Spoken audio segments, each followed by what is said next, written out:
इन पैसों से। धन्यवाद साहब। ये तो मेरे बच्चों की आवाज है। अरे मेरे बच्चे जिंदा है दोनों और मेरी बीवी भी। लेकिन ये सब यहाँ पे सड़क के किनारे कर क्या रहे हैं? पता लगाना पड़ेगा कि ये हालत कैसे हुई।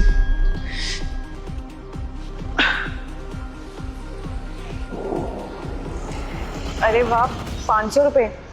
इसका मतलब आज मेरे बच्चे अच्छा खाना खाएंगे। सुनो, अब यहाँ पे क्यों बैठी हैं सड़क के किनारे? आपका कोई घर बार नहीं है क्या? साहब, अगर हमारा अपना घर होता तो हम यहाँ पे थोड़ी बैठे होते। देखिए, आपने मंगलसूत्र भी पहन रखा है और आपके 2 बच्चे भी हैं। इसका मतलब आप शादीशुदा है। आप अपने घर पे क्यों नहीं रह रही? और आपके पति आपको इस हालत में क्यों छोड़ के चले गए? साहब, मेरा घर था, परिवार था, सब कुछ था मेरे पास, लेकिन एक पल में सब छिन गया। मतलब मैं कुछ समझा नहीं। मतलब ये साहब कि मुझे और मेरे बच्चों को मेरे पति के घर से बाहर निकाल दिया, वो भी धक्के दे करके। तब से हम इधर उधर ही भटक रहे हैं।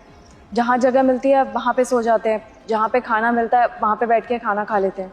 लेकिन साहब, मैं फिर भी ना एक पल भूख बर्दाश्त कर सकती हूँ, लेकिन मेरे बच्चे भूख बर्दाश्त नहीं कर पाते। इन्हीं की वजह से मेरे को काफ़ी बार भीख भी मांगनी पड़ती है। क्यों? लेकिन किसने निकाला तुम्हें घर से बाहर? साहब, मेरी ननद ने। वो नहीं चाहती थी कि हम लोग उस घर में रहें। अरे तो आपके पति कहाँ हैं? आपके पति ने रोका नहीं आपकी सास और ननद को? साहब, मेरे पति को तो अभी ये भी नहीं पता होगा कि उसकी पत्नी और उसके बच्चे जिंदा हैं और किस हालत में जी रहे हैं। वो क्या है ना साहब, मेरे पति ज़्यादातर काम के सिलसिले में बाहर ही रहते थे, तो उस टाइम भी वो काम के सिलसिले में बाहर ही गए हुए थे। तभी मेरी ननद ने साजिश करी और हमें घर से बाहर निकाल दिया। साहब, मेरे पति का ना ट्रांसफ़र बाहर हो गया था। उन्होंने मुझे बोला था कि वो जल्दी ही यहाँ पे ट्रांसफ़र ले लेंगे, लेकिन जैसे ही वो ट्रांसफ़र यहाँ पे ले पाए, उससे पहले ही हमारी ननद ने हमारे साथ बदसलूकी चालू कर दी। कभी वो मेरे को कुछ उल्टा सीधा बोलती, कभी मेरे बच्चों को उल्टा सीधा बोलती। कितनी बार तो ऐसा हुआ कि उसने सिर्फ और सिर्फ अपने लिए और मम्मी के लिए खाना बनाया और अपने बच्चों के लिए खाना बनाया। वो चाहती ही नहीं थी कि मेरे बच्चे और मैं उस घर में रहे। और एक दिन तो साहब उन्होंने हद ही कर दी, हमें धक्के दे करके घर से बाहर निकाल दिया। कहने लगी कि मैं और मेरे बच्चे ना इस धरती पे बोझ हैं, हमारे लिए इस घर में कोई जगह नहीं है। और तो और साहब, हमें कपड़े भी नहीं लेने दिए, मेरा फ़ोन तक नहीं लेने दिया उन्होंने, सब कुछ अपने पास रख लिया। उन्होंने कहा तेरे को जैसे जीना है वैसे जी, पर यहाँ पे मुड़ करके कभी वापस मत आइए। अरे कोई तो वजह रही होगी उनकी जो उन्होंने आपके साथ ये सब कर दिया। बाकी है तो उन लोगों के पोते ही ना ये, इन लोगों के साथ ऐसा कैसे कर सकती है वो? वजह थी ना साहब, सबसे बड़ी वजह थी प्रॉपर्टी। मेरी ननद सोचती थी कि अब तो इसके पास 2 लड़के हो गए हैं, तो सारी की सारी प्रॉपर्टी इसके बच्चों में डिवाइड हो जाएगी। इसीलिए वो नहीं चाहती थी कि मेरे बच्चों को प्रॉपर्टी मिले, और इसीलिए उसने इतना बड़ा कदम उठाया। वो क्या ना साहब, मेरी ननद ना डाइवोर्सी है। वो हमारे साथ हमारे ही घर पे रहती थी और उसके पास एक बेटी है। वो चाहती थी कि सारी की सारी प्रॉपर्टी उसको मिले और उसकी बेटी को मिले। जब से मेरे बेटे हुए हैं तब से वो हमारे साथ उल्टा सीधा ही व्यवहार करती आई थी, पर मुझे लगता था कि इससे ज़्यादा तो वो कुछ नहीं करेगी। लेकिन देखिए ना साहब, उन्होंने कितना बुरा किया मेरे साथ, साथ साथ मेरे बच्चों के साथ भी। इन मासूमों की क्या गलती थी साहब? अरे जब आपके साथ इतना सब कुछ हो गया था तो आपने अपने पति को क्यों नहीं बताया? वो तो आपकी बात सुनते ही ना। नहीं साहब, मैं अपने पति को ये सब कैसे बता सकती थी? अगर शायद मैं उनको बता देती तो हमारा पूरा परिवार बिगड़ जाता, पूरा परिवार टूट जाता साहब हमारा, और मैं ये बिल्कुल भी नहीं होने दे सकती थी। और अब मैंने एडजस्ट करना सीख लिया है साहब। अब जैसे हैं उन्हीं हालातों में ठीक है। अरे तो आप ही बताइए ना, ये ज़माना इतना सही भी नहीं है। अरे आप औरत होकर ऐसे सड़क के किनारे सोएंगी तो अच्छा थोड़ी ना है।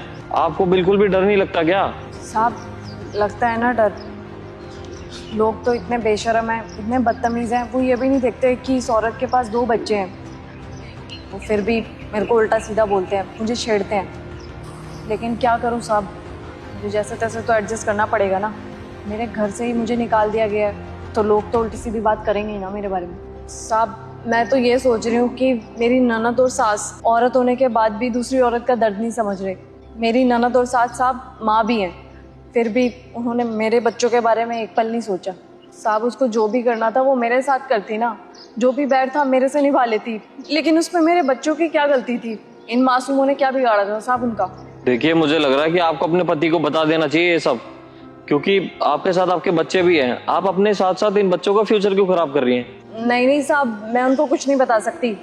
अगर शायद मैंने उनको बताया तो वो अपनी बहन और अपनी माँ का ही साथ देंगे ना। आखिरकार है तो वो एक ही खून ना। वैसे भी अंत में जाकर के मुझे ही एडजस्ट करना पड़ेगा। इससे बढ़िया तो मैं जैसी हूँ वैसे ही ठीक हूँ। देखो अंकिता, अगर मेरी माँ और बहन दोनों गलत है ना, तो उन दोनों को तो सजा मिलकर रहेगी।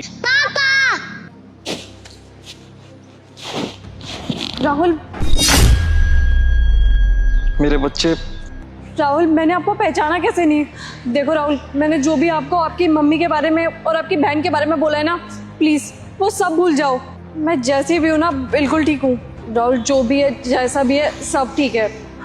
मैं तो उम्मीद ही खो चुकी थी कि मैं कभी आपसे मिलूंगी भी, लेकिन अब आप हमें मिल गए हो ना, प्लीज़ हमें छोड़ करके कहीं मत जाना। राहुल मैं आपके आगे हाथ जोड़ती हूँ, भले ही 4 पैसे कम कमा लेना आप, लेकिन प्लीज़ अपने देश में ही रहना राहुल, हमें छोड़ करके कहीं मत जाना। अरे जिन हाथों ने मेरे को राखी बांधी है ना, आज उन्हीं हाथों ने मेरा हंसता खेलता परिवार उजाड़ दिया है। उसे बिल्कुल भी शर्म नहीं आई उसको ऐसा करते हुए। तुम जानते हो अंकिता, उन्होंने क्या कहा मुझे? उन्होंने बोला कि तुम जानबूझकर वो घर छोड़ के गई हो और तुम यहाँ पे रहना ही नहीं चाहती थी। और अंकिता, उन्होंने कहा कि जिस बस से तुम जा रही थी उस बस का एक्सीडेंट हो गया और तुम लोग कभी नहीं मिले। अरे मेरी बहन ने मेरे बीवी और बच्चों को जीते जी मार दिया और तुम कह रही हो मैं उन्हें छोड़ दूं? पता है अंकिता, जब मैं यहाँ पर आया था तो मैंने तुम्हें बहुत ढूंढने की कोशिश की, लेकिन तुम मुझे कहीं भी नहीं मिली। बहुत बार तुम्हारा फोन भी ट्राई करा, लेकिन वो फोन भी नहीं मिल रहा था।